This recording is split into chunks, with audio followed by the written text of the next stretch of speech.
Begin.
That microphone right there will pick your voice up if you're being closer.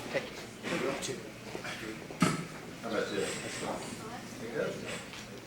Well, ladies and gentlemen, good evening. Contrary to some confusion, I am not Jim Dyke.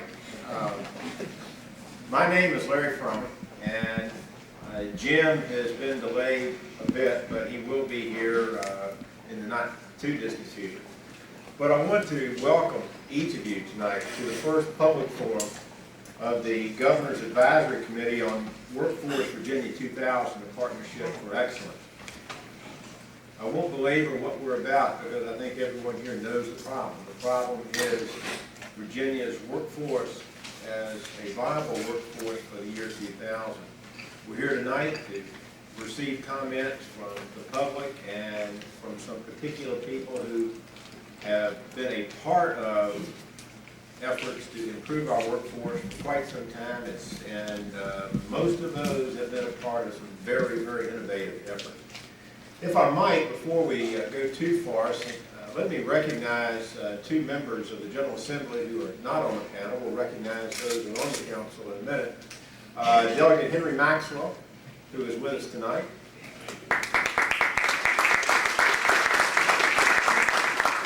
And Delegate Phil Hamilton, who is also with us.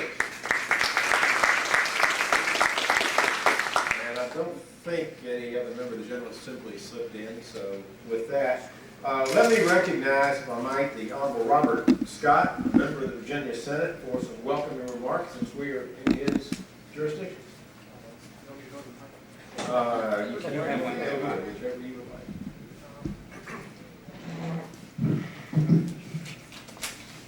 Thank you, Secretary Fromme, members of the committee. It's certainly a pleasure to welcome you here on behalf of the Virginia Senate. I think we're going to be welcomed on behalf of the local government and by the House of Delegates, but I can do it on behalf of the State Senate. The work of the Governor's Commission on Workforce 2000, a Partnership for Excellence, is, in my opinion, the most important work of state government today. Decent jobs in the future will require a strong educational foundation, and our ability to continue to attract new jobs in Virginia will require a well-educated workforce. Unfortunately, it is obvious that we have serious problems in our educational system because some areas and demographic groups are experiencing dropout rates in which 50% or more fail to graduate from high school. This problem is even more serious than the transportation crisis 4 years ago, when a Governor's Commission identified $20 billion in critical needs and concluded that at least $10 billion had to be spent in the next 10 years to avoid transportation gridlock in Virginia. The Governor and the General Assembly adopted the $10 billion plan. Our task is just as challenging, but we have an even more compelling case, because if we fail to improve our educational system, we will pay dearly, not only in lost economic development opportunities, but also in welfare dependency and prison construction. To a large extent, we know what to do. We know Head Start works. We know of many successful dropout prevention programs.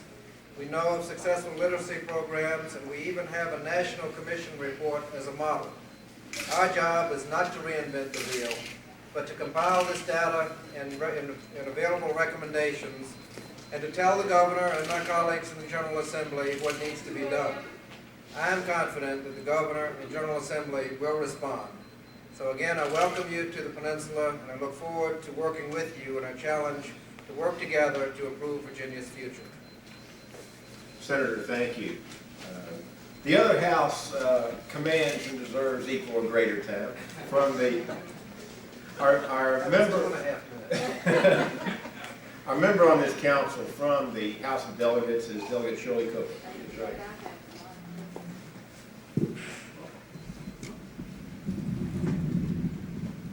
I too want to welcome all of you on behalf of the General Assembly of Virginia and the governor of this state, especially the House of Delegates. I think we have a very special task here to provide leadership to the governor on behalf of the partnership that we hope to make between government, between business, and education. We sincerely are looking forward to your comments because a lot of you are educators, are business community-oriented people, and government-oriented people. You know a lot of programs that work very well here in this area as well as other areas. We have a very special job to find ways to blend business with government, with education in a very effective, low-cost perhaps way. But nonetheless, to find a way to blend those things together in a meaningful way for our students as well as our adults in the Commonwealth of Virginia. We sincerely look forward to listening to all of your comments, and we are indeed dedicated toward giving the governor of this state good recommendations that really do work. And thank you for coming. Delegate Cooper, thank you. Let me, if I might, go around and ask each member of the advisory council here tonight to identify themselves. Then I'm going to turn it over to my co-chair, Jim Dyke, to introduce our host, Bob Templin, for some remarks. So let's start here and go around. My name is Robert Templin, and I'm the president of Thomas Nelson Community College. I'm Nana Lou Souter from Lexington, and I teach school and am acting chair of the Governor's Job Training Coordinating Council. Bobby Scott, member of the Senate from Newport News. My name is Ed Campbell. I'm from Newport News also. You notice that we have his brochure, Big Ed.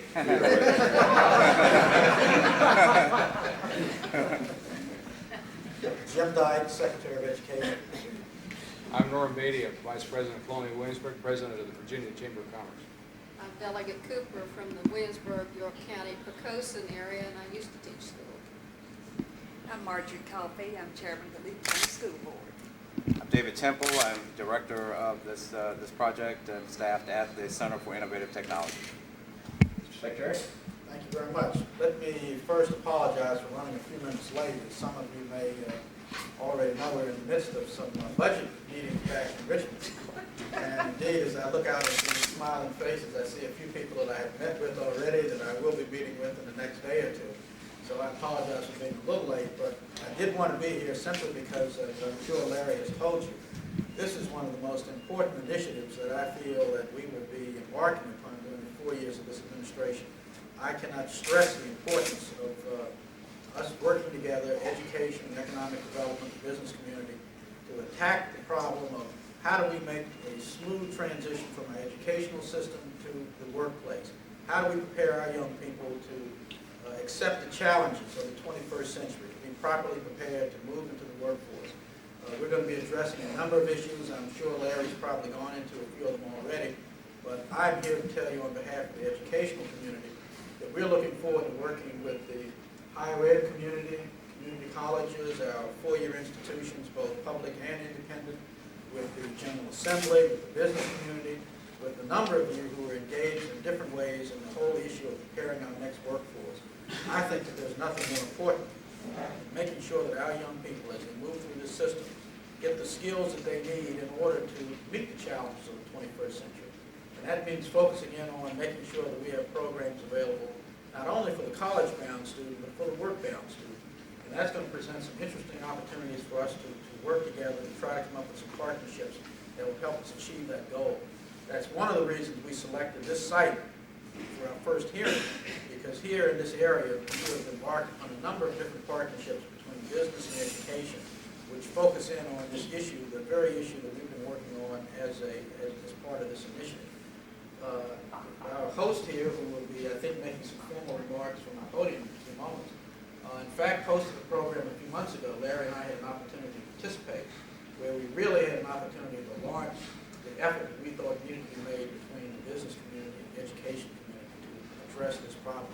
So I'm very pleased that Bob Templin has agreed to host this first hearing to provide a setting where we can hear firsthand from individuals who've been involved in these kinds of partnerships, the kinds of partnerships that we want to see in place all across this Commonwealth.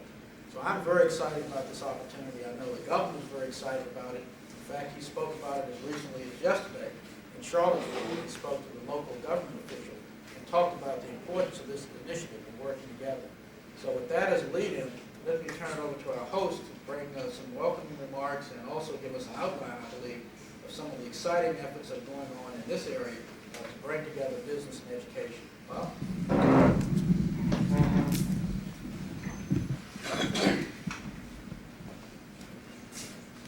I'd like to welcome the committee to Thomas Nelson Community College and take a few moments to explain the format for our program this evening.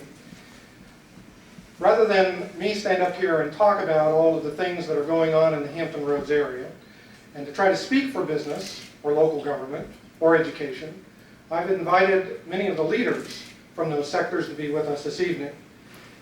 So the first portion of this evening's meeting will include guest presentations from various community leaders from 3 different perspectives.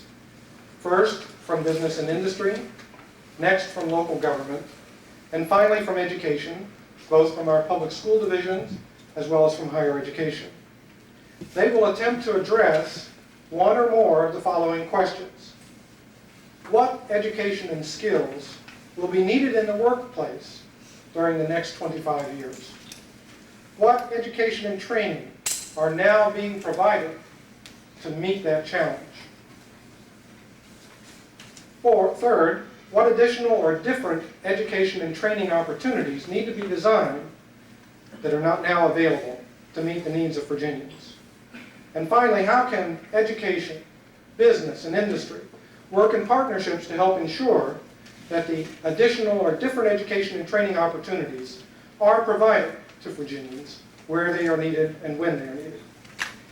In the second part of our program, we will try to illustrate how a community can take action on these issues through partnerships for excellence to raise the level of achievement for all students in our public education system. Using the Virginia Peninsula as an example, we will attempt to show how a common agenda can be crafted and then a regional partnership established. And using that common agenda, allow different organizations to take a leadership role, but in an interlocking, reinforcing way. In 1988, 6 of the peninsula's leading high-technology employers formed together in an industry task force with Thomas Nelson Community College to look at the issues confronting the workforce on the Virginia Peninsula and its future. We issued a report, which is in your packet, entitled The Workforce and Technical Education for the 1990s. Among the leading employers that were part of the study and the recommendations were such firms as Canon, Virginia, the Continuous Electron Beam Accelerator Facility, or CBAF as it is known locally, NASA Langley Research Center, Newport News Shipbuilding, Philip Morris, and more recently, Siemens Automotive has joined our group. In our study, we described how it is that the very nature of work itself is changing, and how soon our area will be facing a mismatch between what the workplace requirements are and what our worker capabilities are. And we said that the pool of available new talent for the workforce is going to continue to decline unless significant new steps are taken now. We outline an agenda for a solution and made 7 recommendations for action. I'm proud to report that as of this date, the first 4 of those recommendations are in the process of implementation. Those 4 programs will be outlined to you this evening in the presentations to you. Then the third portion of our meeting turns to the public comments of individuals who are not scheduled but who would like to speak to the committee. And finally, an opportunity for the committee is presented to discuss what you've heard tonight with members of the audience and amongst ourselves. Again, welcome to Thomas Nelson Community College. We look forward to a productive evening. Thank you.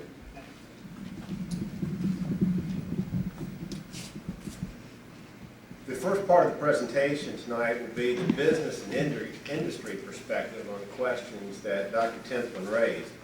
I'd like to ask Dr. Herman A. Grunder, Director of the Continuous Electron Beam Accelerator Facility, or CBAF as it is known locally, to come. Dr. Grunder, welcome. Thank you very much for taking time out of what I know is a very, very busy schedule to share your thoughts with us tonight. Secretary Dyke, Secretary Fahmy, distinguished members of the forum, ladies and gentlemen. Thanks for having the opportunity to appear before you tonight. Education in a society of high technology and high civilization is one of the cornerstones. It has been neglected in our nation, and we are paying today a price. And unless very serious remedies are being taken, we will pay an unacceptable price in the foreseeable future. So awesome is the task that it is appropriate that non-experts, such as myself and my institution, are called on to examine their potential contribution to the issue. It is obvious that our effort must be part of an overall state program and state strategy, so that it will make an impact which is measurable and is sustainable over the long haul. There are many critical aspects in education for a young student or a child. I'd like to address 2. 1, the enthusiasm and expertise of the teacher, and 2, a positive interaction and a positive introduction to the modern technology and scientific world. CBAF is quite willing to contribute to these 2 points, and obviously to do so in the Hampton Roads and Peninsula region.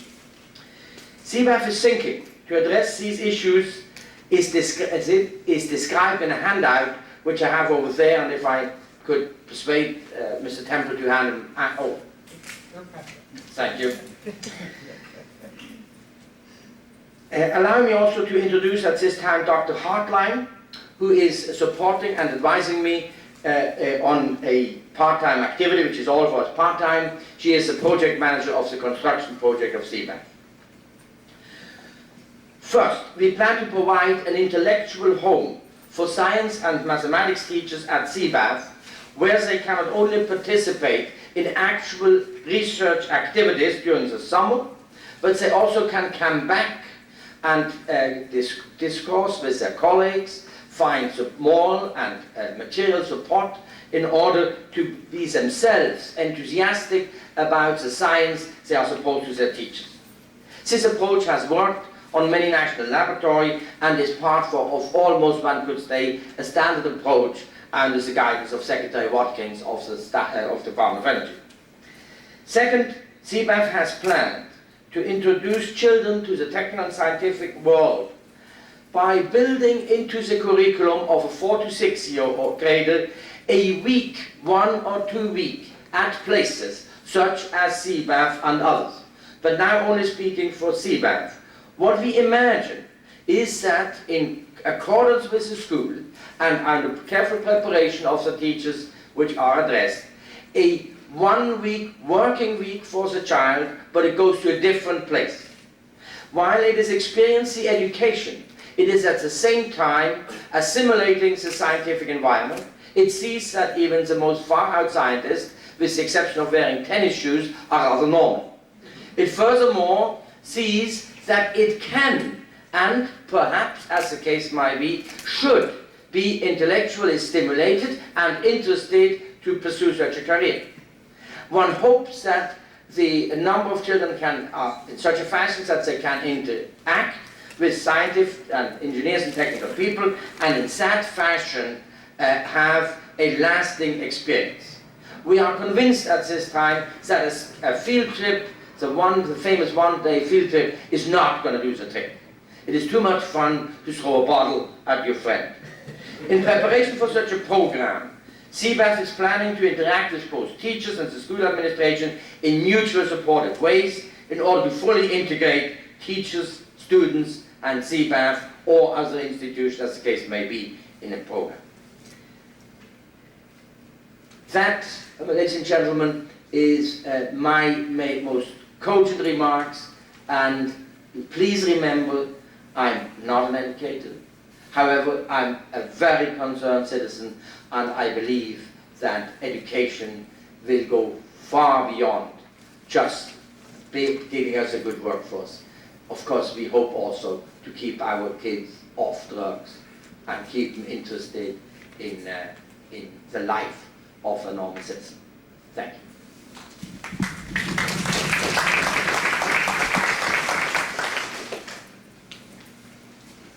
Dr. Grunder, let me ask you, why don't we see, we'll do this briefly, and if it looks like there's going to be a lot of questions, we may defer to later. Does anyone have particular questions of Dr. Grunder about his presentation or his ideas? I just wanted to make one observation. I've had a chance to visit CBAF and see the operation over there, and I think one thing that is important for me is that when we talk about trying to get kids interested in science and math at an early age, having an opportunity to see hands-on some of the activities that are going on over there and some of the things you're stressing, I think it's very good because it will spark that interest in the young people at second grade, third grade, fourth grade, when you really need to do that. And anyone who's seen the presentation that the good doctor makes over there will obviously realize that a number of kids can really get excited about science and want to learn more, which is basically what it's all about. We have two teachers sitting here, and I know the key point is to spark that interest early on, and that's one of the things we're going to try to do, and I think you can give us a hand in trying to achieve that goal. I'd be happy to. Thank you. Just a brief comment. Dr. Grunder has been one of the leading exponents of us making an effort in the early years rather than our typical reaction, which is waiting until kids are close to being graduating from high school to worry about their preparation for the workforce or for college. He has insisted that we get involved in the elementary school and through the middle school years when the attitudes are shaped towards science and math, particularly amongst girls and minority students, for whom this becomes a lost opportunity if we wait until high school. Dr. Grunder, thank you. Next on the agenda is Mr. George R. Perry, Vice President and General Manager of Siemens Automotive. Mr. Perry, thank you for coming and sharing some thoughts about what has become a very innovative manufacturing process that your company has. You're very welcome. Ladies and gentlemen, my remarks are not prepared so explicitly as my predecessor. However, our industry is probably, and our plant, is probably the example of how the nature of work has changed so much for the average worker. We produce parts for the automotive industry, and we have gone from a facility where the traditional mindless use of people using their hands only was the norm, and it allowed you to be competitive. But our industry has become globalized.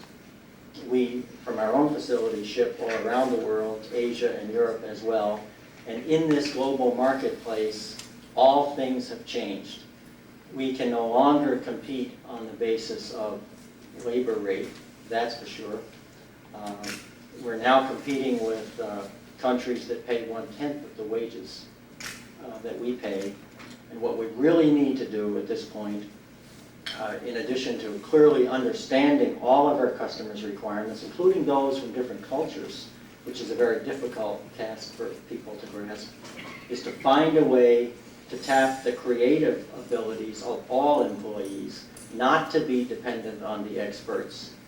Now, I second, of course, the need for science and math education and getting students interested at very low levels so that they can pursue those kinds of careers. But I submit that where we're losing the battle is not only with the experts, because we still, I think, are in a leadership position when it comes to technology generation. I believe our weakness is in implementation, and that's primarily because we're unable to tap the resources of all of the other minds that are working in our communities, not only those people who have the capability to do well in school by today's standards, to get high grades in tests, or to really understand the theory behind the science and math. We are very short in application skills, direct application skills. And in our case, we find ourselves retraining our entire workforce, from the level of basic math to just the understanding of concepts. There's no way to be competitive in the global market without leaner, flatter organizations, pushing responsibility and accountability down. And none of us can do that if the people you're pushing it down to don't have the resources, the tools, and the capabilities to perform those tasks. So we see as absolutely crucial some kind of a fundamental change in the education system. And I wish I had a solution, but some way in which we can take students that don't have the aptitude, our traditional measure of whether a person is bright, and educate them in a way where we show that they can add value, that they have a capability that's valuable to the organization. We have been involved significantly in training our workforce using outside consultants, using educational institutions like your own, using internal training and education, because the methods today for training are geared toward the person who understands technical concepts and technologies and can grasp that, rather than practical application. Which, again, as I say, is I think where we're really losing the battle in our nation's productivity. So we certainly are working strongly with institutions like Thomas Nelson on training and education, on company-wide quality programs, directly supporting organizations like CHROME, the Cooperating Hampton Roads Organizations for Minorities in Engineering. We have interns at our facility now. Adams, which I think we'll talk about today, Big Ed. We're mentoring some people. But that still leaves out a majority of the workforce. And these very people seem to be able to leave their jobs and go home and serve on boards and get involved in other community activities. And outside of the work environment, they're creative members of the community. And inside the work environment, they're low-level, unskilled workers. And there's something wrong there. And I'm not sure what it is we need to do. But I think we have to find a way to change our education methods at the lower level to make the student feel more important, even if they don't have the academic capabilities.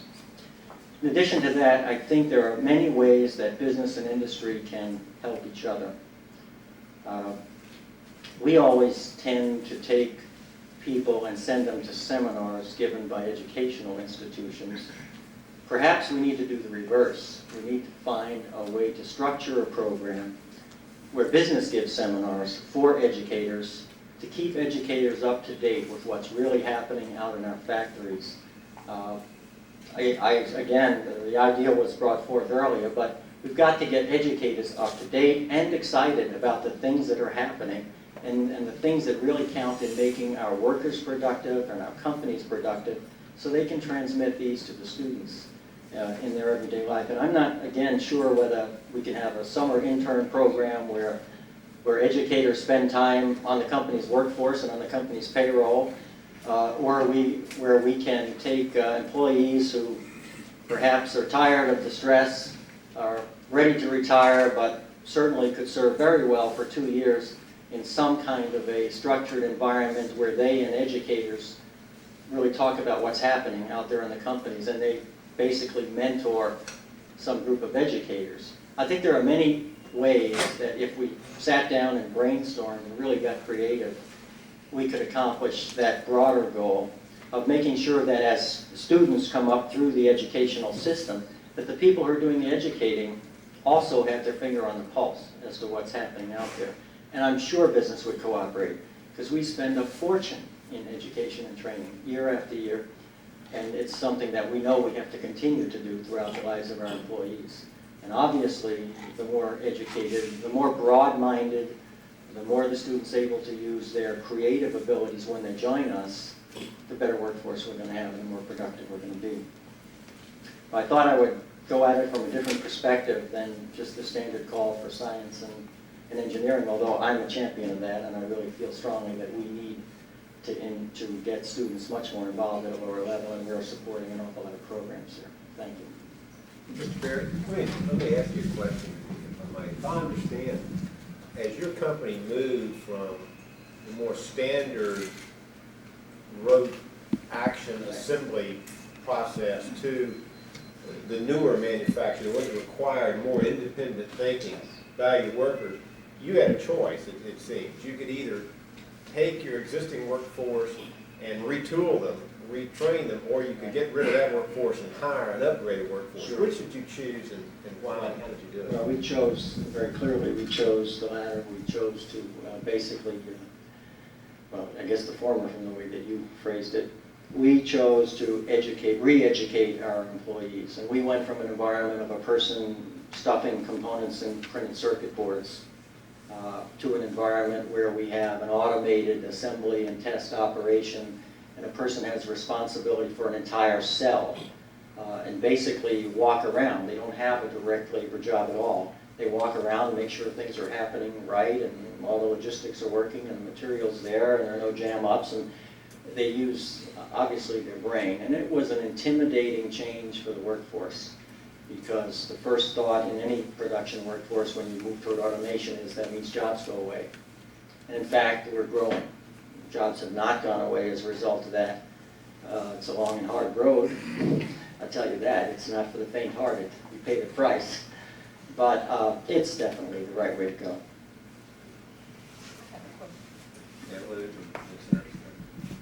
Mr. Perry, can you predict what changes are going to come in the next 10 or 15 years, and what kind of workforce, what kind of training your present workforce is going to need for that? Well, there are a number of areas where we're just scratching the surface in order to be able to truly push decisions down. Because of our global posture, we really perhaps even need to look at training and understanding other cultures. Maybe even improve language training early on in the educational curriculum.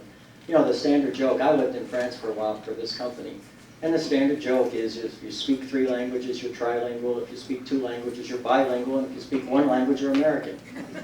And you know, I know that most of us haven't had the need for that, but as the market becomes more and more global for companies like ours, it is much more important that we have people that can work in other cultures, speak the other person's language, and transplanting an American into Asia to try to sell our products to the Japanese is not the best start for us. And by the same token, when Europeans or Japanese come to our facility, having people that speak their language or at least understand their culture is important. There's not enough intercultural training and language training for sure. But in terms of skills on the production floor, it's the practical application of the tools. An example I can give is statistical process control. I have a strong background in quality control, having been a quality professional for a good part of my career. And you send someone off for statistical process control training, whether it's an outside consultant or even a school, and typically it's the math teacher, or it's the PhD in math if it's a consultant, who's teaching statistical process control. And the poor people who are going to this class are not PhDs in math. They're people that work on a line who are trying to implement statistical process control. And the person at the front of the room is no more qualified to give them a practical answer in a real-life situation that you confront when you're sitting at a machine than a dentist would be. I mean, I've been in courses where the answer to the question was so theoretical, the person might not have asked the question, because the people teaching some of these courses, which need to be applied at the production floor level, are well versed in theory, but only versed in theory. And simple answers, simple ways to use these tools to generate continuous improvement are just not available to them at these kinds of seminars. So you spend a lot of money and send people to these seminars, and it's very nice, but if a person can't see how it applies and how they can actually put it to use on the production floor, and they come back to the same pressures that they have, they just go back to their old ways, and that's wasted money. We really need to find ways, and that's why with educators somehow understanding more how these things are used so they can infuse that kind of knowledge, put some more application-oriented work in, and it can be done creatively. There are some comical, even, videotapes now that people are putting together demonstrating how you use these in a way that people will pay attention and laugh a little bit, but really understand the concept a lot better than if it's just being taught as a math course or things like that. And that's just one example. There are many, many courses like that. Could you give us some idea of the time frame that it took to upgrade your workers? We're still working at it, so I guess I can do that. We made the decision in 1986 that we would basically change and focus the facility in order to be a competitor on some very specific products, and we would move toward what we call becoming a world-class supplier. And with that decision meant phasing some products out, which we couldn't be competitive in the world, and then growing other products and designing for manufacturing, simultaneous engineering, organizing, instead of the traditional organization in most operations today where you have engineering in one corner of the building and manufacturing in another, and manufacturing, engineering, and quality, and they all report through their own chimneys, forming product teams. And then through that product team, infusing more of the big picture, the simultaneous approach into all the workers. The problem that we face is that in order to get to the level of the factory worker and truly change that person's ability to contribute, there are many other roadblocks in the organization, cultural roadblocks. I can't stand there at the top of an organization and say, from now on, you workers will make these decisions, because there's a whole bunch of other people in there. Some people feel their jobs are threatened. There are supervisors, for example, who wouldn't have had this technical background and knowledge. And it's pretty scary for their workers to suddenly have this, and they're really not even able to support those kinds of things. So the education process takes a lot longer. First, you have to break down some cultural barriers. You have to generate trust between the management who's trying to make this happen and the workers who you really want to see do well and be much more important on the job market and make them more valuable. You need to break all those barriers down, which takes some time. And you've got to structure the education program in such a way that they can absorb this. Because in every case, these people have full-time jobs. And in some cases, they're single parents. They can't really work after. There's just so many issues that anyone who says they can do that or convert a company in less than 5 years in terms of an education program, I think is smoking something funny. But it's obviously in a smaller mom and pop type company, 50 people or less, it's a much easier initiative. Or in a startup company. You can start very well that way. The difficulty is changing a company that grew up a certain way, that deliberately went out and said, I'm going to pay the lowest wage I can, so I want to get real unskilled people who are willing to work for peanuts. And then suddenly you find you've got a totally different environment requiring a different type of worker. What is your obligation? As was said earlier, it's easy to say, there's no way. I mean, it's a long process. I'll never transplant these people. So typically, I'd say you've got to count on a 5-year transition process, a little at a time, logical increments. Mr. Perry, thank you very much. Welcome. Can I ask just one question? Can you give us some idea of the size of your organization? Yes. 86 and today? We have 850 people today. Our low point, which was just as we started phasing out in 87, was about 650. And our expectation is to be around 1,000 in a year and a half. I want to ask one question too. I'm a very strong supporter of vocational education. What kind of advice would you give us? Because I feel very strongly that vocational people are just as bright and smart as anybody else, but I feel there is a stigma there that Exactly. going into vocational education, that that's second rate. That's the point I was trying to make when I really was stumbling over how to make that point. There is a stigma with that, and yet I'm sure that if you took a look at successful small business people, you'd find many of them don't have college educations, went off and started their own business, and had what it took to become really successful. Somehow we don't identify that early enough. I think that's real important to erase that. People have to understand that I again don't want anybody to think that I'm not all for science and math and getting more people interested, especially with the demographics change to get minorities and female. We're 100% behind that.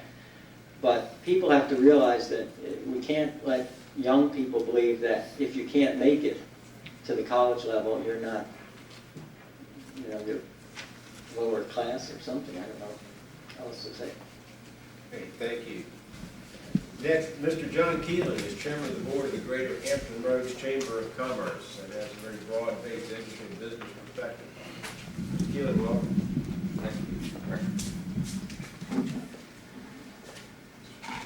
Secretary Dyke and Secretary Fromme, Delegate Cooper, Senator Scott, other distinguished committee members. As Secretary Fromme said, I'm currently serving as chairman of the board for what some of you folks over here would consider the Southampton Roads Chamber of Commerce. I represent some 4,300 business firms in our current membership, and we cover the 5 cities of Suffolk and Portsmouth and Chesapeake, Virginia Beach, and Norfolk.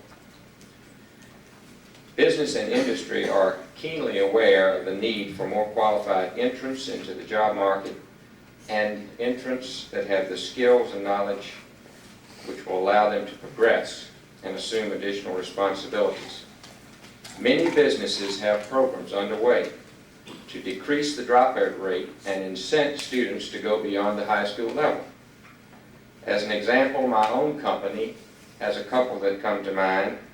We here in the Easton area visited some 375 junior high school classrooms last year with a program called Choices, which was aimed primarily at reducing the dropout rate. We also provide incentives for minority students to pursue degrees in engineering and other technical fields. These are just a couple. Although these and the programs conducted by other businesses are admirable, I personally believe they are far from adequate. It is paradoxical to me to note that businesses, particularly new ones in Hampton Roads, praise us for the quality of our labor force, while on the other hand, I think most of us know that 1 out of 6 of our people are illiterate, and our dropout rate is simply intolerable. The changing demographics of our workforce in the decade ahead and the probable decrease in available workers is simply going to exacerbate this situation. Unfortunately, we in business too often focus on this year's problems, and we rely on hope to get us prepared for the future. That's not a derogatory remark towards my own business or any other business, but I think it's a truth. I guess that's why I'm very pleased that this committee and that you exist, first of all, and that you are the caliber that you obviously are. That says to me that the governor has placed high priority on this subject. Now, unfortunately, when Dr. Templin stated the 4 questions that I received in the mail a couple of days ago, I don't have the concrete answers to those questions. But please, if you will allow me about 2 or 3 minutes to state a couple of points that might be worth further exploration. By the way, I obviously have been a student. I have been a teacher, and I have been an industry manager, and I have gone back into the classroom with various programs through such things as Choices, Junior Achievement, that sort of thing. Teachers and students need more exposure early on to the world of work. Industry and education should cooperate to give the student as clear a view as possible of why they need to learn the specific subjects in the academic setting. How many times have you heard, why do I need to know anything about American history? Second, curriculum choices probably need to be broadened, and guidance counselors need to focus on the students' aptitudes and interests with the same vigor they recommend college preparation. Core curricula need to incorporate exposure to computer science, the international marketplace and its associated value of learning other languages, and work and human behavior ethics, which are basic to maintaining a job once you get it. Now, I realize when I'm saying this that course schedules are already crowded, and obviously what I'm recommending would have to be abbreviated. Next, more emphasis needs to be placed on the ingredients of the high school transcript, as well as work experience and extracurricular activities during the high school years. If the student realizes that business is looking for achievement in all three of these areas, and further realizes that the higher the quality of achievement, the more choices he or she will have, I think more student energy will be devoted toward life after graduation. Students should not be allowed to graduate without thorough testing to see that minimum standards have been met. Unfortunately, I believe we need this, quote, stick, if you will, along with a number of carrots to optimize student interest and involvement. I do agree with George Perry's comments about other curricula, if you will. Not everybody needs to be able to pass the SATs in order to be a qualified contributor in the workplace. Finally, business must continue to partner with the schools in ways which fit each school's specific needs. I like what Dr. Grunder said, that for me interpreted as continuous or continuing integration. We cannot do it on a field trip, one-day visit. I thoroughly agree with that. It has to be a continuing partnership. Now, in order for these partnerships to reach a higher priority among other business objectives, government needs to provide incentives to reward businesses that contribute time and money to this endeavor. Now, this may not seem appropriate to some of you, since obviously business is the beneficiary or the loser when we're talking about the various levels of employment at the entry level or quality once they come in. However, I ask you to look with me at our past track record. I say our past track record, education and business.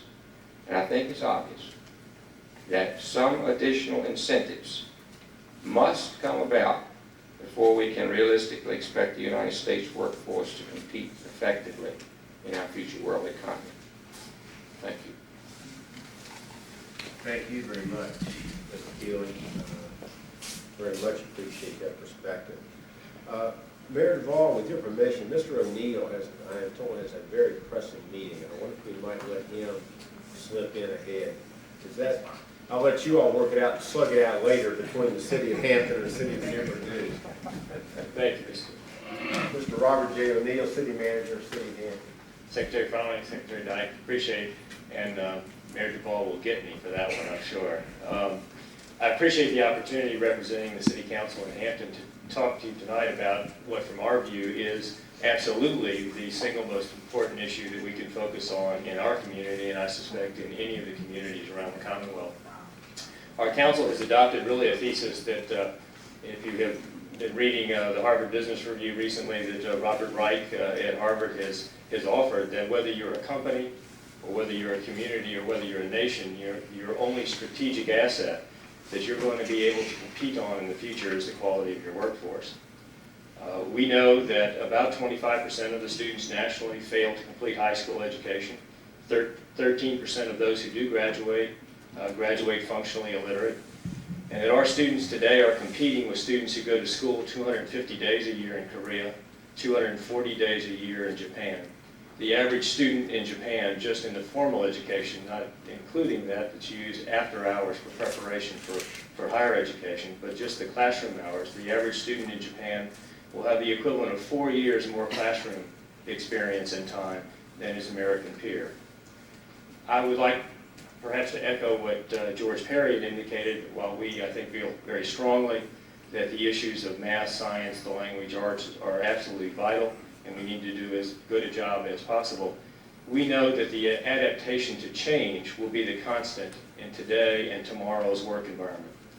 And I'd like to quote from Jeffrey Hallett, who's the author of Work-Life Visions. Our educational system teaches skills and behaviors needed to succeed in known, predictable situations. We must prepare students with skills which encourage adaptability.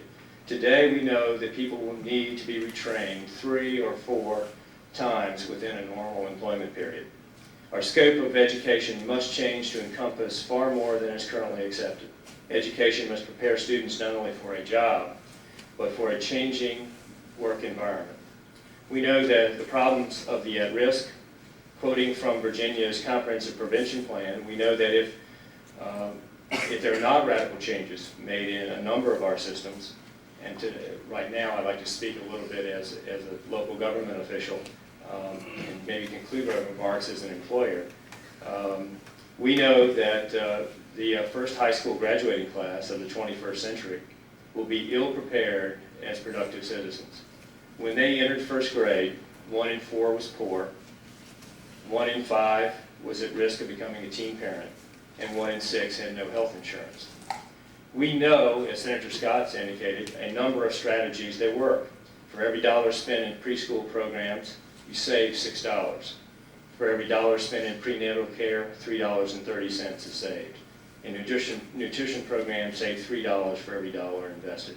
Determining what intervention strategies give the best opportunities to children is an essential part of what we think local government is about to build tomorrow's workforce.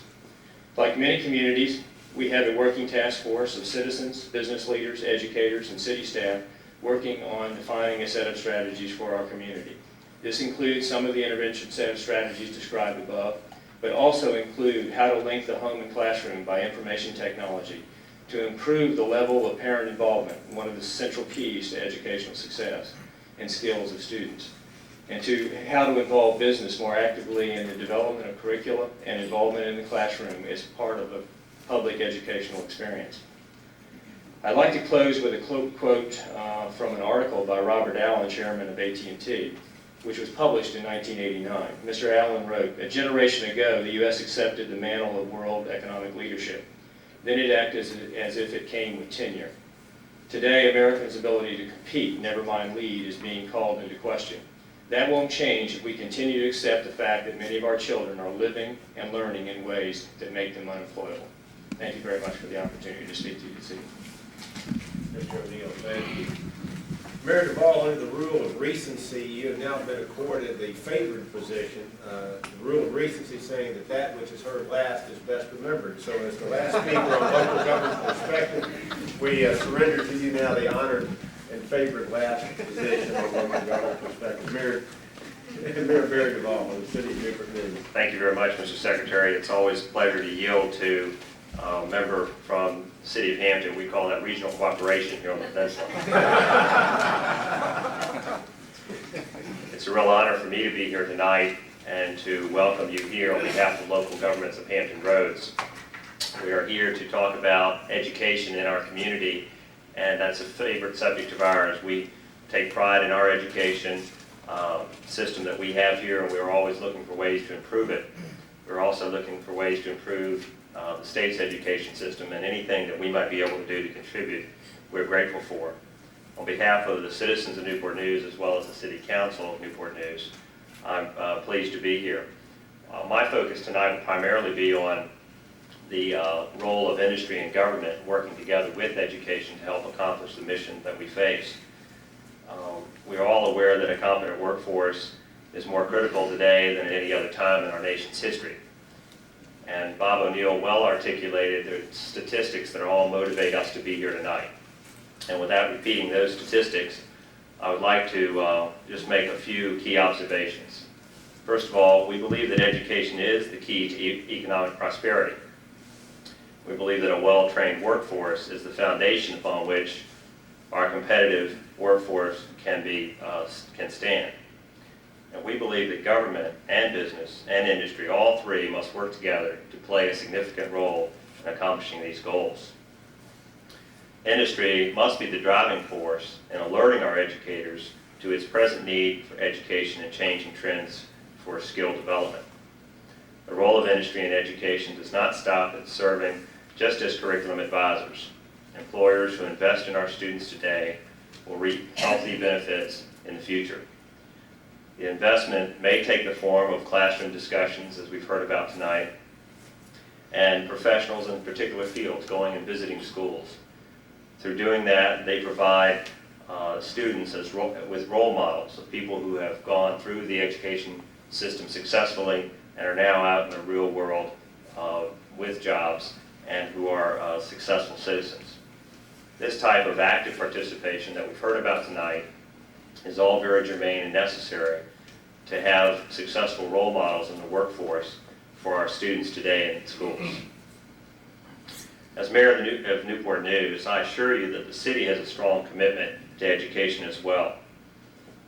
In fact, 42% of our city's budget this year is committed to education. But we realize that we have to do more than build schools out of brick and mortar. Even though facilities are essential to a good education, we know that government has to play an additional role. In Newport News, for example, we are developing a formal government education program with our local school system. Some of the specific examples of this are as follows. We have a paid summer internship program which will allow students with career interest in public administration, political science, engineering, finance, or budget to come into the city and work for 8 weeks during the summer in the various departments. This kind of practical work in the school and in the city environment will allow them to really determine what their level of interest is and whether or not they want to continue to pursue it. Secondly, we have a sponsor age school and mentorship program. As I spoke about earlier, we have various people in the city, department heads and city government, who will sponsor a class or in some instances an entire school. One aspect of this program is that a single person or groups or staff members act as mentors and serve as positive role models for the students. These mentors become an integral part of the learning experience and meet with students on a regular basis. And then lastly, we have individual departments such as the fire department, police department, recreation department, working as liaisons with schools and with our school system to involve students in those departments. So we're trying to do our part as a government to provide the on-hands opportunity to work that these students need. And these types of programs that I've outlined, we're trying to do our part to provide the cooperation between government and education and provide the resources which can enhance the educational process. In examining the role of education in preparation of a competent workforce, it is important that education systems determine from business what qualifications are required to meet the challenges in our expanding society. Education needs to do what it's doing now. It needs to solicit the support from people at all levels of our community. It needs to continue to conduct research to determine what the projected needs will be so that as educators, our professional educators can tool up, as it were, and prepare for the oncome of specific types of job preparation and skill preparation in the future. We believe that the challenges of developing a competent workforce and the time it takes to invest in doing so is well worth the investment. We think that the issues are becoming clearer today as more business leaders, government leaders, and community leaders speak out on education. But while the issues become clearer, the solutions are not so easy. And that is obvious as we and as you go forward with the challenge before you. However, I do believe by business and industry, government and education working together, we can meet the challenges that are before us successfully. I want to thank the committee for taking the time and putting in the effort that you are doing here tonight and that you'll continue to do. Thank you for allowing me to address this body on behalf of local governments, and I want to wish you success in your mission on behalf of the state. Thank you very much. Thank you very much. We have one question, Doug? Yes. I am very impressed with your mentorship program. I know a little bit about it. I know it works very well. I was wondering if you could provide the committee with the some detailed write-up of what it does. I know it works. I know a one-on-one teaching situation is about what we're talking about, and I think it is a fine program. And I don't see that it costs a lot of money, to be very blunt. If you would, I think it would be of value to us to be able to have access to that. We'll be happy to do that. We'll provide you and provide the committee and the chairman with a copy of the details of that so that you can benefit from the report. Thank you very much. Any other questions by the committee members? Mr. Mayor, what age do you start these youngsters at in the summer program? I'm going to defer to Don Bruno, but I believe 16, they have to be of age to work. Must be. It's a whole problem. Yeah, getting them early enough is the issue. Too late. We'll provide that report though. Thank you again. Thank you very much. Now I'd like to move into that portion of the program related to the education perspective. And I'd like to first call Dr. Harrison Wilson, who's president of Norfolk State University, one of our outstanding institutions here in the Commonwealth. Dr. Wilson, welcome. Thank you very much, Mr. Secretary, the Assistant Co-Chair, to members of the Governor's Advisory Committee on the Workforce for the year 2000. I have to say ditto to all the reports that I've heard thus far, and just to deviate 1 second from my text, I'd like to say that we do at Norfolk State have a National Institute for Minorities in Science, and that's producing scientists. I was told 4 years ago we couldn't find minorities interested in the hard sciences. We graduated 12 out of 20 in 4 years.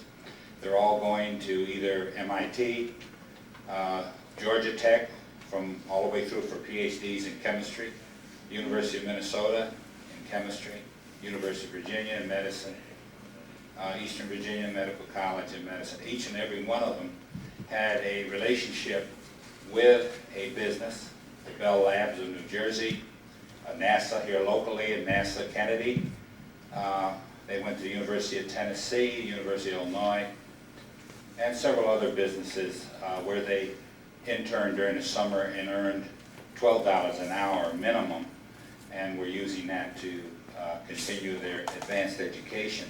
So it works. Also the Chrome program that was mentioned earlier that Hampton and Norfolk State and Old Dominion's involved in with young people, not only the young people in junior high school, it starts in junior high, that are interested in science and mathematics, but we bring the teachers on our campuses in the summer to motivate them and to get them involved in teaching math and science that these students have learned about and had an experience in during the summers with our various businesses and industries. So I think that's very significant. However, I feel that for a minority in America, education, and higher education in particular, are the one means of upward mobility in our democracy. I think it's a must that any student that has the ability have the opportunity to further their education. However, get to my subject, I would like to talk just briefly. We had a change a couple times in topics, and we also had a change in the amount of time, so I'm going to try to keep it on schedule. How can education, business, and industry work in partnership to help ensure the additional or different education and training are proving important to Virginians to meet our needs during the 21st century. As I responded to this question, I feel the need to remind you of a few statistics. In Virginia, there are 77 institutions of higher education, and these institutions produce approximately 50,000 graduates annually. There are over 138,000 businesses and industries in Virginia, and these companies employ almost 3 million individuals. With these numbers of Virginians involved directly or indirectly in the Virginia workplace, the question is, how can education, business, and industry work effectively to meet the needs of these citizens? There may be many resolutions to this concern, but I want to propose that during our forum this evening, we consider the significant roles, the roles that three factors play in the answer to this main question. One is competition, two is collaboration, and three is communication. Those of us who have practically any kind of worthwhile experiences are aware of the pervasiveness of competition, and many of us thrive on it. It is a viable factor in academics, athletics, and certainly in business. Virginia, long known for its agricultural and livestock production, is well known for its diverse productions other than for its Planters peanuts and its Smithfield hams. As more industries have decided to locate in this beautiful state, more demands are being placed on the institutions of higher education, both 2-year and 4-year, to assure the quality of a graduate of Virginia College or University and his or her employability in one of Virginia's many sources of employment. Higher education in Virginia, like higher education in all other states, and in industry and business everywhere, must address the stark reality that the future of their economic success is inextricably tied to the success of the educational system. We must assure that our students' goals will guarantee them the professional access that they aspire to when they arrive in this competitive world with their degrees in hand. As nations compete to be in the industrial forefront, we must continue to prepare our students to be able to perform in this ever-changing society, but not only enhancing and strengthening their basic skills, but their scientific and technological skills as well. Our students must be challenged to demand answers from the new technologies. Competition seems to be an American preoccupation. It is almost second nature to us. We cannot, however, let our institutional competitiveness make us inconsiderate of our students and their goals. We also hope that businesses and industry will not become obsessed with their competitiveness without taking their employees' skills into consideration and without the commitment to helping them acquire new skills or to retrain them when necessary. And I heard that tonight by Mr. Perry, and I think that's excellent. How can we in higher education resolve some of the concerns that businesses and industries have for our mutual benefit? Our collaboration and communications are essential for these benefits to be achieved. Collaboration and communication are practically inseparable. When we hear the word communication now, we often automatically think computer. And for many of us, this is a natural association because many of us communicate primarily with the many technological advances that the computer has afforded modern society. However, I did not want to relegate communication to this form exclusively. I use communication in the basic sense of educators and business representatives talking to each other in as many of the technological and non-technological means as possible. We need you in business and industry to forecast for us what the needed skills are for the jobs that you want our graduates to fill. We, of course, need this information in a timely manner so that we can affect our curriculum to reflect your emerging needs. What we're doing now is we're having executives on loan come from many of the major companies to teach on our campus at no expense to the university, to bring us up to date with the latest systems, the latest equipment, and of course, also sending our students to their industries during the summer to work with the latest equipment and materials that our universities cannot afford to buy or keep up with. So many of our job skills that are valuable today will soon become obsolete. And in the near future, more new job skills will be needed, and there won't be enough workers within these skills to supply the demands. One of the things we did at our university to improve the credibility is to get national accreditation of our School of Business. Among the state institutions in Virginia, we are the 7th and just the 2nd comprehensive university to achieve that. There are only about 185 universities in the whole country out of about 2,000 that have business programs that have national accreditation in business. This automatically gives you credibility. We wanted to do that so that businesses would come to us for our graduates, and we're finding students are transferring to our university from non-accredited programs. In conclusion, in higher education, we are aware of the keen competition that exists in the real world. And we want your efforts to continue to be competitive with local, state, national, and international entities. We in higher education are also competitive as we market ourselves for the academic pool of college students. All of us are looking for good students. We want the best possible students we can find. But I say this, that often you have good students in your high schools that for one reason or the other haven't been motivated, or haven't been challenged, or haven't been discovered. And how often have I heard in a yearbook or read in a yearbook, the most likely to succeed student is Johnny Jones. Johnny ends up in prison. And the least likely to succeed is Bill Jones, who ends up with a PhD working at Harvard. You can't go by grades alone. Mr.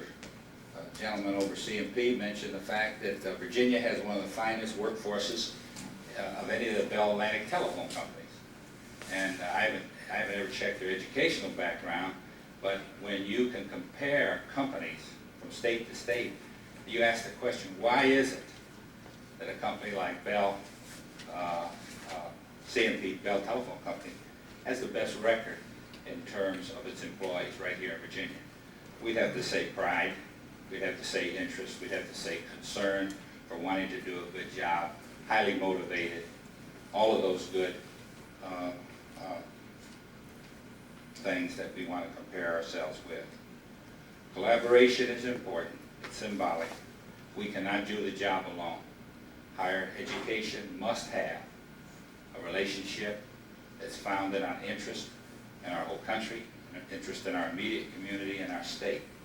We can't do less if we're going to compete in the future. One final word, we know what the demographics are going to be by the year 2000. Many of the students are already in school. Many of them have not, for whatever reason, been challenged in education. They must be challenged. They must be considered. They must be recognized. They must be given the kind of attention that will cause individuals to want to do well. To me, that's the bottom line. Glad to answer any questions you might have. Thank you very much, Dr. Wilson. Any questions from any committee members? I'm curious about your accreditation in your business school. You say there are only 7 other in Virginia. There are only 2 that are full. 2 comprehensive schools. And who are talking they? about James Madison and Norfolk State are considered comprehensive universities, and the doctoral degree granting institutions are the 5 other. Old Dominion University, William and Mary, George Mason that received it last year, and VCU and Virginia Tech. Any other questions from committee members?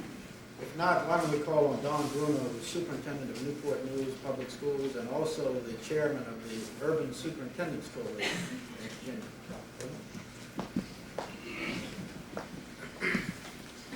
Secretary Dyke, Secretary Fromme, members of this distinguished advisory committee. Being the 7th speaker is almost like being 200th person in line for graduation. You sort of know how they feel when you're waiting to have your name called. I have prepared some remarks for you, and Dave will pass those to you. Before I get to those specific remarks, You know, we've always looked at, in this country, as education being the gateway to success, economic success, to social success, to building a great country. And I guess we're all puzzled why that gateway is about 3/4 open today, and why many youngsters just do not pass through the gateway. And some of those who do come through the gateway can't read, can't write, they can't compute. We spent about 8 years as a nation examining that particular issue, starting with the nation at risk. We've had more commissions in this country to study that problem, probably than any specific problem that has confronted this nation. And I submit to you that we still don't have our arms around that problem. I would submit to you that maybe we look too much at the technical aspect of this, or the cognitive aspect, and really haven't looked at the affective aspect. Last fall, at this time, I visited Japan because I wanted to see how our major competitors were going about this. I was interested in their educational system. Why do their children do better academically? Let me tell you what my conclusions were after having that visit and having camped out in a Japanese home for a week with family, grandparents, and children. The Japanese believe that hard work is the key to success and overrides any innate ability that any child might have. They see all children as being equal and all able to learn. The Japanese child has a saying, you pass with 4 and you fail with 5. And I wondered what that was all about.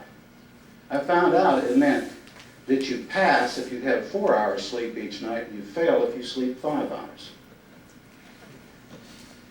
When I visited the classrooms, I found that there were 40 youngsters in each elementary classrooms in a building that was painted institutional gray. No air conditioning, no computers to speak about, or computers that spoke to kids. The facilities were very similar to facilities that some of us might have encountered in our earlier days as we went through public schools in this nation. The teachers were not particularly imaginative. In fact, I think most of us probably would have snoozed off. But what was the difference? The kids went to school as the workers. Rather than the teacher being the worker, the children were the workers. A complete reverse. We talk about teachers going to work in this country. What was the secret weapon? By the way, Bob Templin, the college that I visited, this is a palace compared to that. I didn't see any pool tables around there. But what was the secret weapon? Let me tell you what the secret weapon is. The secret weapon is the Japanese mother and the Japanese father and the extended family of grandparents, all working together to support a child. You know, the President of the United States went off to Charlottesville and he came up with 6 goals for this nation. It was sort of unique that the people who were setting the goals, there wasn't a teacher there, there wasn't a school superintendent or a principal, to my knowledge. But he missed one goal. And I'm saying that that particular goal is the major goal and one that industry is going to have to address. How are we going to provide surrogate parents and support for about 50% of the students that come out of our school division who have either no support or limited support system? To my way of thinking, that is going to be the key issue that this nation is going to have to face in the next 50 years if it continues to go the way it's going. I think there are some things that the business community can do to support public education. And I've listed the answers to 2 questions. Bob Templin sort of changed those questions a little bit, but I think that the ones I addressed were what business's role should be in support of education. And I really said there ought to be 3 elements to that support: collaboration, cooperation, and the third one is cash. That's the right directive. We've tried everything else in education, let's try cash. Under the first item, I believe that business and industry should continue to allow key people from the industry to serve on educational boards, councils, and committees such as school boards, vocational advisory councils, at-risk commissions, and planning councils. These people provide invaluable feedback to our public schools in terms of what's needed in the workplace, and they give our teachers and guidance personnel the opportunity to have direct contact with people who are on the firing line of making the very things that make our life so pleasant here. We feel that business and industry representatives who serve on such assignments provide the vehicle for positive public relations for our school system and also generate some legislative support when we need them. Under cooperation, that's one of the things I noticed in Japan. They told me that the high school graduation rate was 96%. Well, that's sort of interesting, isn't it? But when you get to junior high school and you finish it, and it's junior high school there, right, Billy? He's my Japanese expert back there. You don't go on to high school unless you pass an exam. And when you go on to high school and you graduate from high school, you have the equivalent of a college education in this country. You might say, well, what happens to all the rest of the folks who just don't pass that exam? Well, they go on to a technical school, or they go into industry. Now, I've got some 15-year-olds that I'd like to send to Ed Campbell right now, because I think it would be a good experience for them to have some hands-on. But I think that the state and the federal government's going to have to look at the labor laws and how we can amend those in such a way that we might be able to give some of those opportunities to young people. We cannot do that at the present time. We like the Adams program that we have here with Thomas Nelson Community College. We think the 2+2 program that has been developed with this particular college is excellent. I think that the council that's been put through that we call Big Ed, that has now been assimilated into the Chamber of Commerce, is another way for business to work with us in a very encouraging way. In Newport News, we've had a risk committee working for a year, and they're going to give their report on September 12th. And Secretary Dyke, we've invited you and the governor down to hear that, because I think that it represents about 2 years' work on the problem you're talking about here. But we think that communities need to get together and put the problem right up on the table, examine it, and see what can be done.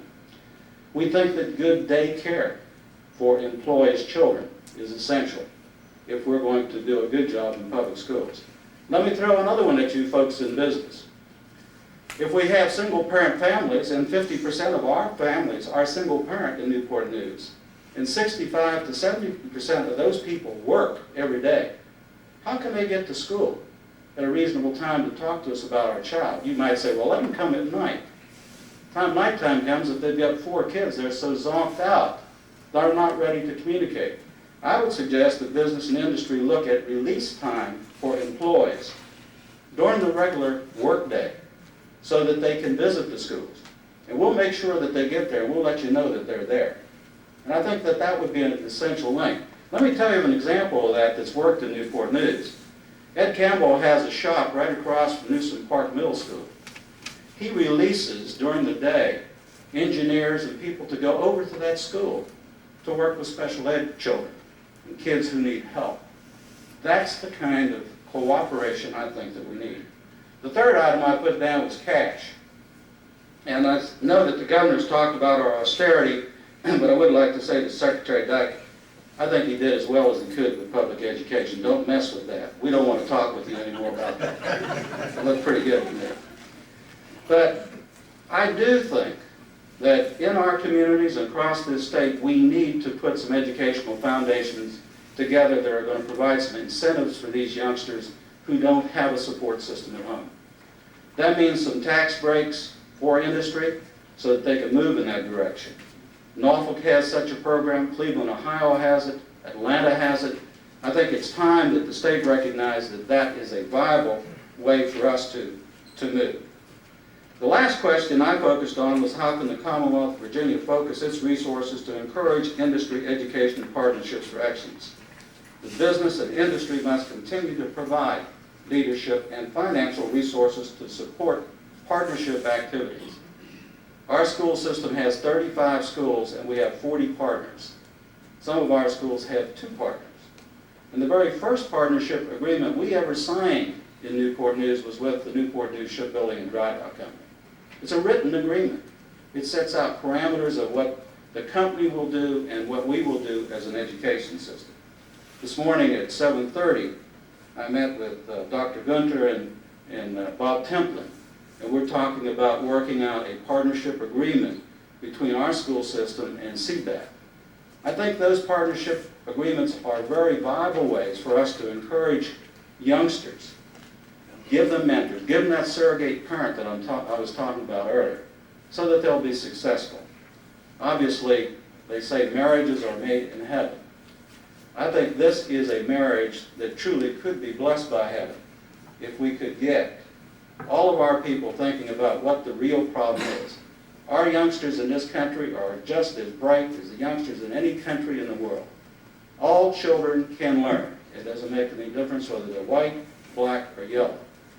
The children cannot learn if they come to the public school system and they're 10 yards behind on the playing field when they hit it kindergarten, and they fall back behind as they go through the process. You can help us fill that gap by being supporters of public education and looking at the real problem. And the real problem, my friends, in public education is not technology. It's in developing self-esteem for a large number of kids who seem to have lost it. Those are my comments.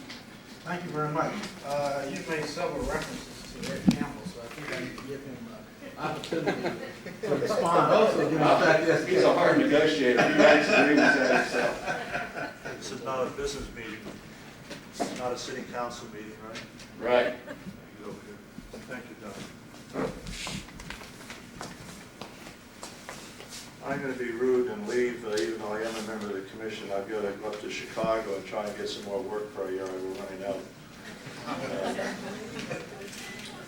I wanted to start off by, Don, complimenting you. I wrote down here an earlier note, and I showed it to the secretary. I said the major problem for the kids today is their home situation. It's not the school situation. I think the schools in this area are as good as any I've seen. For the amount of money we spend, we don't spend enough money on schools, in my opinion, in this area. But for what we do spend, we spend it quite well. There's no problem finding young men and young women of age 15, 16, 17 to go on into industry. We have 1,200 qualified applicants in our backlog waiting to get into our apprentice school, which admits 200 a year. So there's no problem in getting the youngsters. They are there. The problem is those that have never taken the time to get to that type of qualification. I've been fortunate enough to serve on 3 or 4 college boards. I'm on 2 right now. One of those is William & Mary, which you're all familiar with. Another one is a school called Webb Institute up in New York. It's a 5-year program. You graduate only with a degree in naval architecture. When you get out, you are considered to have the Cadillac degree in naval architecture in this country. The youngsters, when they finish up, those young people, last year the graduating class, the minimum salary earned was $35,000, and the top one was $52,000 for his first job. So this shows you the caliber of the student. The problem, if you can find me, Harrison, 2 or 4 young black men or women that would like to go to that school, they'll be admitted next September. But I'm going to tell you their qualifications. They have to have a 1,300 minimum SAT. Now that's not because we're trying to keep anybody out. It's because they're not going to be able to compete with the others unless they do. They admit only 25 students a year. Full tuition paid, room and board, everything is paid. So it's free. So it's those kind of opportunities exist in a lot of other areas, as you folks in education know as well as I do. Scholarships go begging in this country. There are plenty of scholarships each year that are never picked up and utilized throughout the country. I wanted to say to you, I think the teachers in this state, gentlemen, ladies and gentlemen, are doing real well. And I think that we really have to devote an awful lot more attention if we're going to upgrade a lot more people in education, is to find what I used to call the Holy Trinity of the church, the school, and the home. The teacher's now expected to do all three jobs instead of just the one that we formally asked the teacher to do. And somehow there just aren't that many super people around. So some way we've got to get back to the thing that Don Bruno talked about earlier, which is find a way to motivate these kids that come from the homes that are single parent family, and sometimes maybe not even that much love around there. Thank you. Thank you very much, Ed. I mean, you have to leave now for your particular planning. I do, yes, sir. Okay. Let me call on a new president. I think he was going to be inaugurated in about a month or so. Jim Cook, who is the new president of Old Dominion University, who is new to this community, but is certainly not new to the area of education and education partnerships. We welcome you to the forum and to the area. Thank you, Mr. Secretary, members of the committee. Since I am speaker number 8, I think what I shall do is concentrate and focus on a slightly different aspect, and that is some of the demographics of the labor force in the year 2000 and what that will mean for education and training. First of all, who's going to be in the labor force in the year 2000? Well, one of the things we know is that the labor force in the year 2000 is going to be ethnically far more diverse than it is today.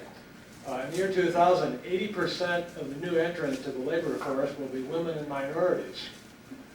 Turning that around, what that means is that the white male is going to consist of only 20% of the new entrants to the labor force in the year 2000. We're also talking about a labor force that's going to be quite a bit older. Of course, our entire population is graying, but that will also be true for our labor force.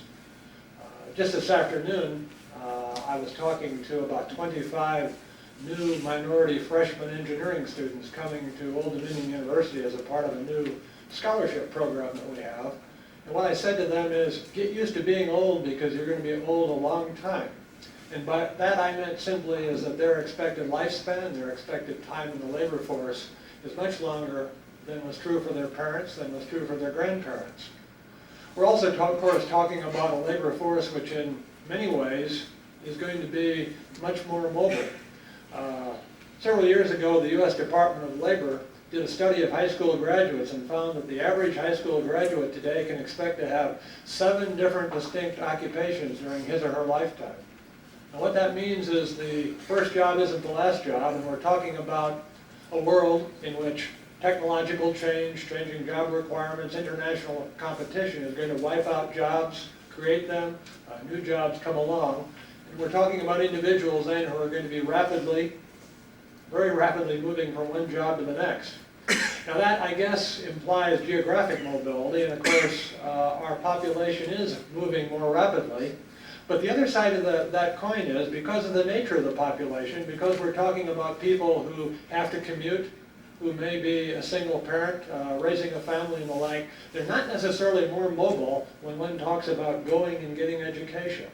There are people who may move entirely across the country, but once they get to Hampton Roads, what it means is that they're not necessarily so mobile then.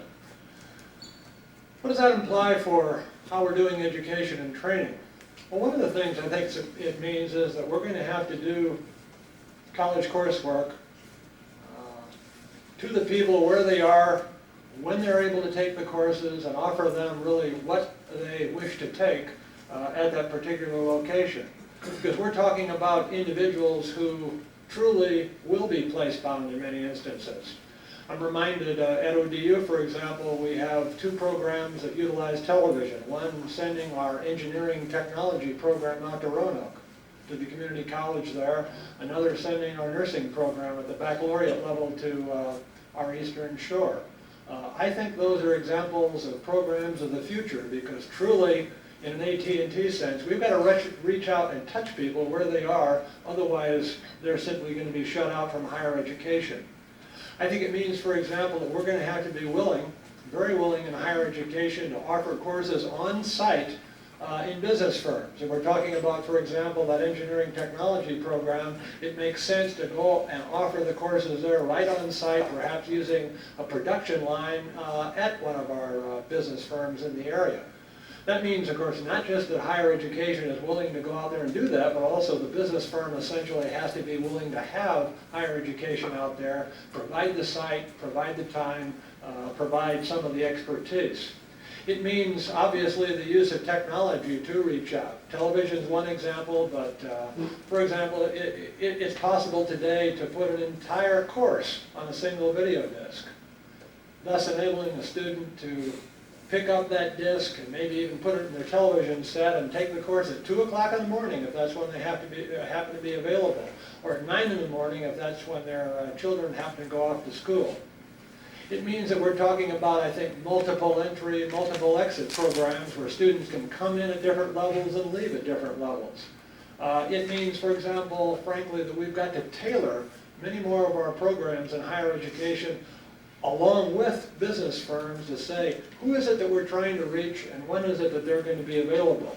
It means having available career change programs, for example, a military career change program or a career change program for women who are coming back to higher education in increasingly large numbers. I could go on. I don't really want to duplicate what other speakers have said this evening, but truly the demographics of the year 2000 are going to be very different. Far different from the demographics that I grew up in when I was in high school in the 1950s.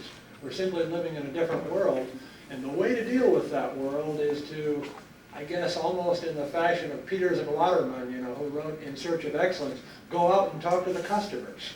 We've got to go out and do that. And I might say to Dr. Templin, I think we're going to have to become more like community colleges at the four-year institutions. I admire what you do, and I think we're going to have to pick up on some of your lessons. Thank you. Thank you very much. Any questions for Dr. Cook?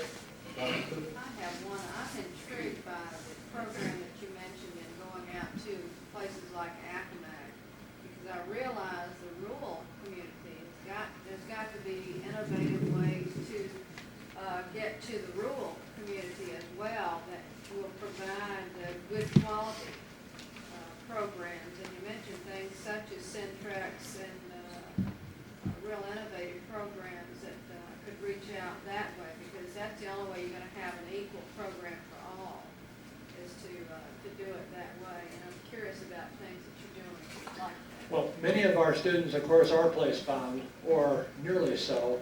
And I think what we need to do is harness the new technologies we have available to go out there and reach out to them. And in so many ways, that makes economic sense for the Commonwealth because it enables us to avoid duplicating programs.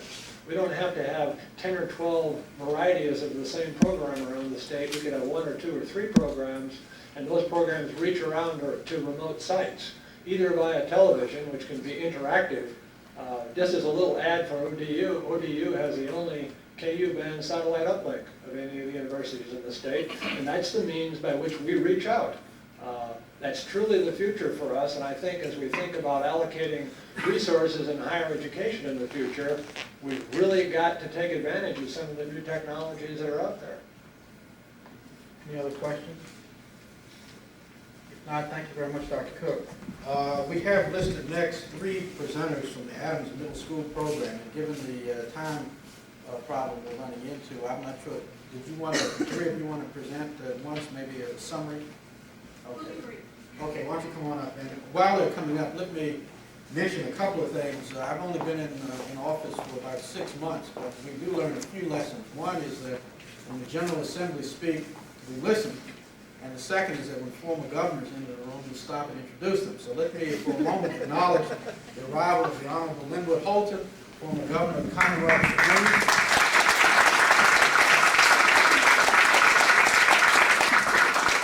Governor Holton is here in his capacity as president of the Center for Innovative Technology, which has agreed to work with us on this project, and we're very pleased to have him here. And if he'd like to come on up and join us, we'd certainly like to recognize him at some point. Governor? Thank you, Mr. Secretary. Let me just say that we apologize, Dr. Brown and Peter Fitzpatrick and I are arriving at this time of night as a result of the expedient service provided by United Express Airlines. we waited out one that we thought they were going to cancel, and finally an hour and 50 minutes late they took off from us. And we're here here because we strongly support what you're doing, particularly the connection among colleges, businesses, community colleges, and CIT. We're very, very enthusiastic about this program, and we're happy to see so many of you here and listening to what obviously is a very good discussion. We'll join you, Mr. Secretary. And the difference, and something I've learned, is the difference between somebody who has been in office and somebody who is. Thank you very much, Governor. We have Susan, is it Fink? Fink. Fink, who is the project director, Mr. Jack Boyd from Canton, Virginia, and William Williams from Newport News Public Schools. So if you could present Thank you. something, appreciate it. Thank you for this opportunity. My name is Susan Fink. I'm the project counsel for ADAMS. Let me first tell you what ADAMS stands for. It's an acronym for Adventures in Technology equals Options in Math and Science. And we were real excited that we came up with something like that because it really conveys what we're trying to do in ADAMS. Okay? Technology is an adventure. It is the future. It is something that we will all need to be involved in. And the way you access that future, the way you access technology, is through the critical thinking skills that you learn in science and mathematics. So we're really happy about that title, ADAMS, because we think it conveys exactly what we want it to. It's also a far-reaching program. ADAMS, I think, is one of a kind. We're going to be affecting 5 different school systems, 18 different middle schools, and approximately 4,700 students here on the peninsula. Now, I work at the direction of an advisory committee. They're a very hard-driving, innovative, challenging, creative bunch of people. And it combines our industry partners and our education partners. They're a lot of fun to work with. I'm also very mindful of the fact that I have to acknowledge both sides of the house. The committee is chaired by one of our industry partners and co-chaired by one of our education partners, and I would like for them to, at this point, share their perspectives on ADAM from their seats in the House. I give you Mr. Jack Boyd, Manager of Training and Education at Canton, Virginia Incorporated, and Dr. Bill Williams, Director of Middle Schools, Newport News Public Schools. Thank you, Susan. Good evening, ladies and gentlemen. Thank you very much for the opportunity to be here and speak to you this evening. In order to remain competitive, local business and industry must attract and retain people who are well-trained and are prepared to operate effectively in today's high-tech work environment. Recent demographic studies indicate that the peninsula will experience a shortage of workers qualified to fill the high-tech industrial positions that are scheduled to become available during the 1990s. The ADAMS project is designed to address this problem. Through ADAMS, industry and education are collaborating to ensure that students are made aware of job possibilities that can be theirs.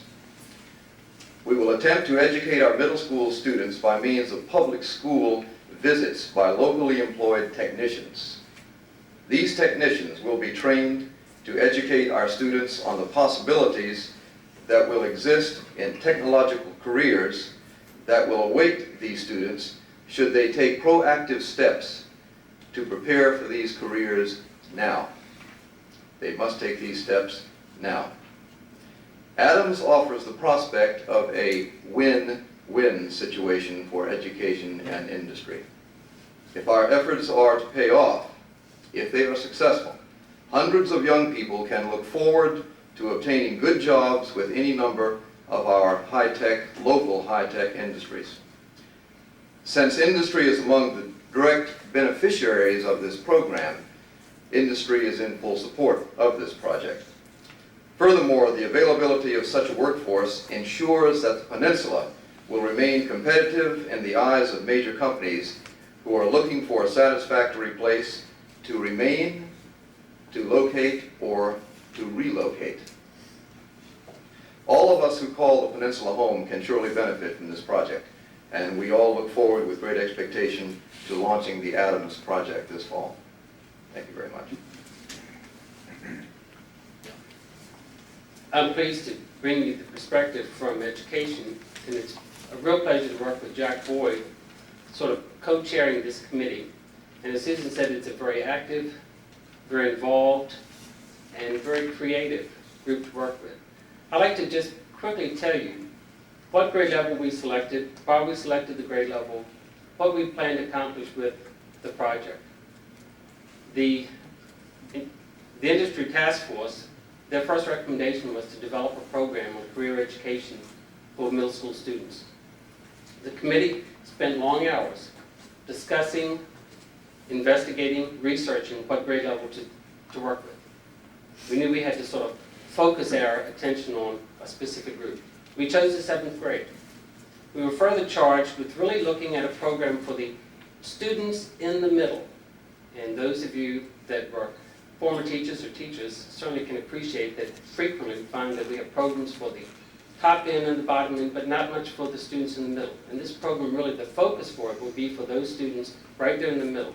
The ones that hopefully we can motivate to remain in school, hopefully to motivate to take more math and science, and to see the application of math and science in the world of work when they get through. We plan to, first of all, present an overview for all 7th grade students through a videotape, through a lesson plan that's being written by teachers. We will be using a videotape that's being produced here at Thomas Nelson with Susan's help and the other staff, where we'll be going into the industry. But the exciting part about that is that students are going to be used as cast. So we're going to be seeing that industry through the eyes of 7th grade students as they go through this, quote, field trip experience. Following the overview for all students, they'll be getting some literature based on that, the program. Jack talked with the team that will be coming back in to work with the identified middle students. Generally the 50 to 60% of the students right there in the middle. And they will have the opportunity of working with the team. Hopefully in the spring there'll be a follow-up. I think the one thing, and I know that I saw several of you looking through the brochure, this is one of the brochures that was developed. This is for the parents. We're also adding in a parent component. Because as it was said earlier, we want to make sure that parents know that it's not necessary for every child to go into college. And we want them to be apprised of the new technical fields that are coming up in the future, and also to be a part of this program with us. I would say in closing, we had our first sort of overview with middle school administrators, generally principals or central office supervisors concerning this project. They were very pleased and were excited about the prospect of both the overview, the team visit. But the one thing that they said and challenged us, and we came back to the board with it, was hopefully this is step 1 in 7th grade, to be followed up in 8th grade, and then we can begin to monitor these students as they go through to continue to sustain the motivation we've started. Thank you. Thank you very much. Any questions? Delegate Cooper? Of course, when you motivate someone, you have to reinforce, like you're indicating, and I've taught 7th graders, so I know the reason you decided on 7th grade, because they're a really enthusiastic bunch. But I am very sincerely curious, is this a growth of this committee, the task force? Okay, this is one of the major recommendations. It's number 1 recommendation. That this task force put together. We recommend the development of a regional middle school career exploration program which emphasizes emerging career opportunities in technical fields. Now you intend to show this video and then come back with this team visit just one time during the 7th grade? The overview will be for all the students. The team visit will be with those 60% of the students right there in the middle. One time, and then a field trip opportunity in the spring to the industry. So we'll be having the overview, the classroom experience, going right into the industry. And as I said, hopefully also developing a partnership with the team that's coming in so they can serve as a link with the school too. Thank you. Any other questions? Senator Scott? Mr. Boyd, you mentioned that there will be a shortage of high technology workers for the future.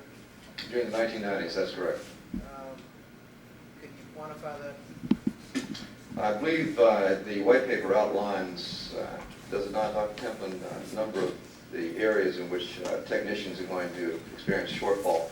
Electrical technicians, chemical technicians, we expect something like about 2 times as many job openings as can be filled during the 1990s, between 1991 and 1994. As a matter of fact, I think someone from one of the signees, one of the companies that are represented in the white paper indicated to me the other day that they now have already some 40 or 50 or so slots that cannot now be filled locally. I hesitate to suggest which one, but I think that's the case. We also are finding that already we're experiencing problems finding qualified technicians locally in some areas. Not college-educated people, not with 4 years of college, but with 1 or 2 years beyond high school. Thank you very much. Any other questions? If not, let me want to thank you for your presentation, and I hope you'll be able to stay so we can have some further discussion. Let me call the next panel, the Summer Regional Math and Science Institute, Ms. Deborah Hale, Project Director, and Roger Hathaway from NASA.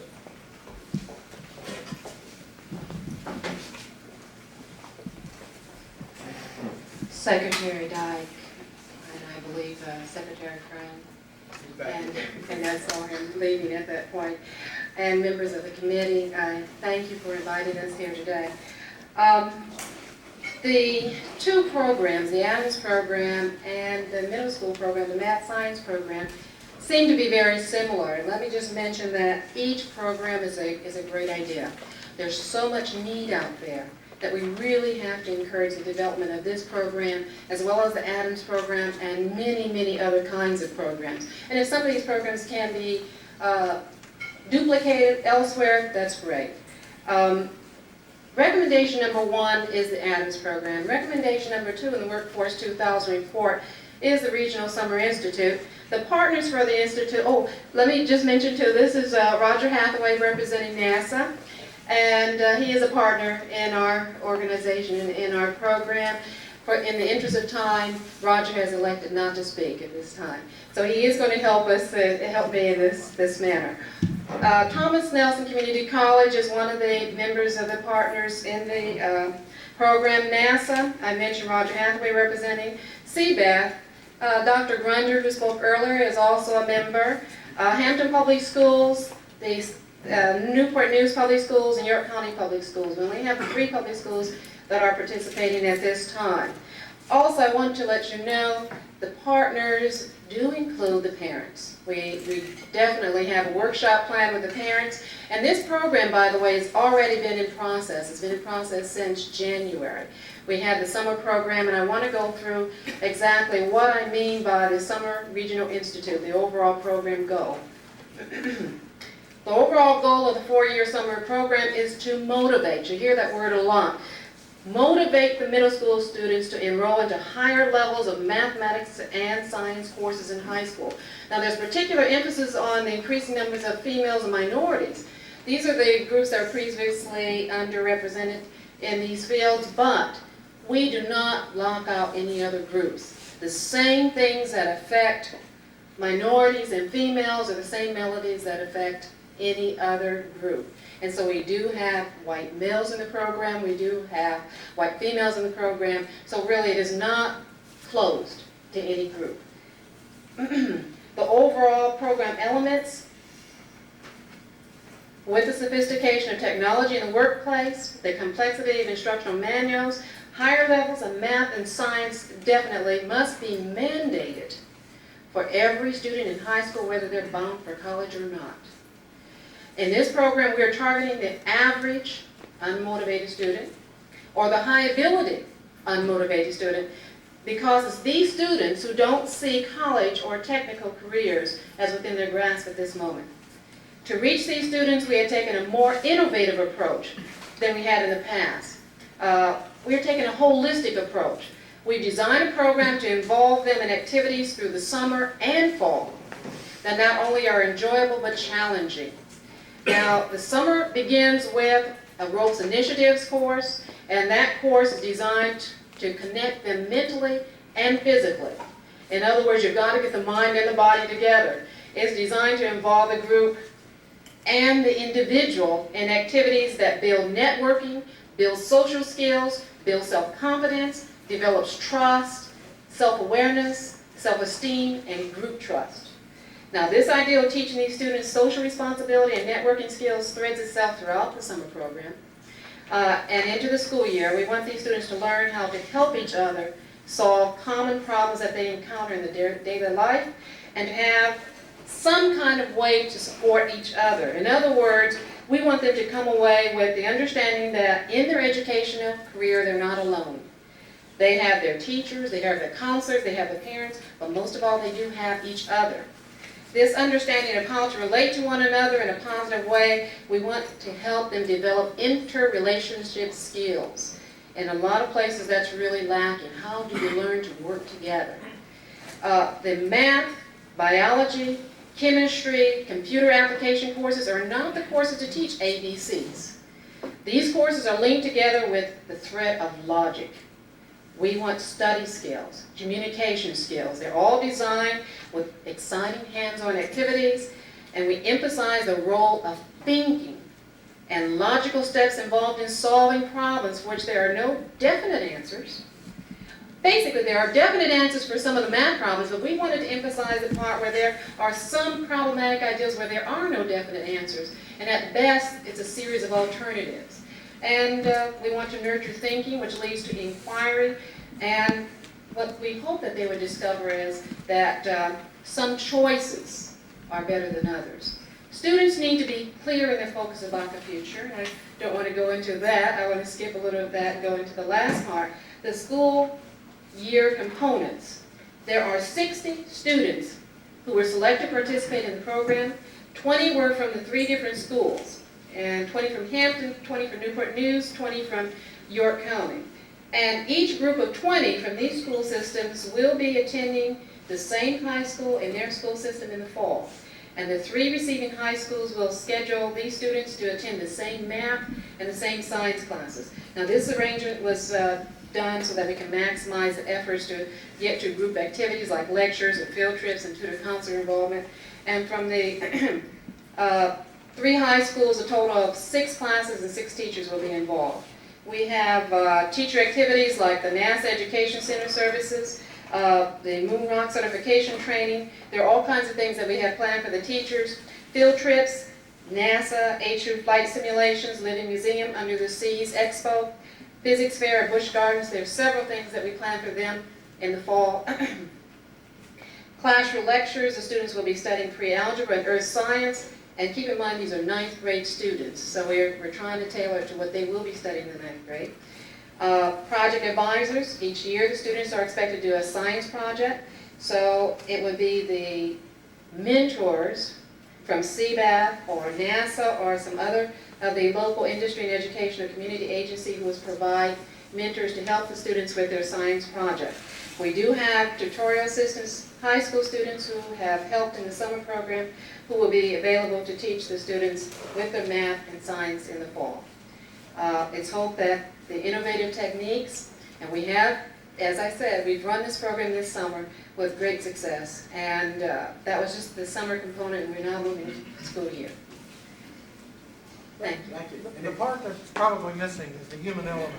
We had 55 students to start. How many ended? We had 62 students that really came into the program. 57 actually crossed the door, threshold of the door. And I will say that these were unmotivated students, students who really did not want to be here. And by the end of the 4 weeks that they were with us, 4 dropped out. Now, they could not be absent more than twice. 4 dropped out because they were absent more than twice, but 2 asked to come back. So we started off with 57, and we ended up with 55. We had students that really basically wanted to be here.